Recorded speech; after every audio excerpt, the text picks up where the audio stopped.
من عزيز الرسول صلى الله عليه وسلم قربانية طرز مارا صحابين گوشتگان انچو که انس بن مالك حديث ما بيسرا بيان کو که ضحى رسول الله صلى الله عليه وسلم بكبشين. رسول صلى الله عليه وسلم قرباني داتا دو گراند بیتگان املحين مش وشان که سیاه و سپیتین رنگی مان بی اقرنين کانٹے پہ بیتا. دیگر روایتی ات که موجوعين بزن گوهتک کتگان.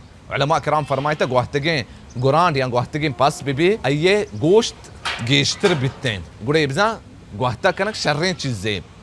ودقة من عزيزة الرسول صلى الله عليه وسلم قرباني مواصفات أمين بتكن كي يأكل في سواد وينظر في سواد ويطأ في سواد كدبة درميانا سياهين رنگ بيتا الرسول صلى الله عليه وسلم قربانية وچم درميانا هم سياهين رنگ بيتا وچارين پادا يطأ في سواد چارين پاداني جهلا سياهين رنگ بيتا. إيه رسول صلى الله عليه وسلم قربانية مواصفات بتكن والله رب العزة ألما شتري قشين كوتي رسول واسطة ولما رسول صلى الله عليه وسلم تريكا ببي لقد كان لكم في رسول الله أسوة حسنة.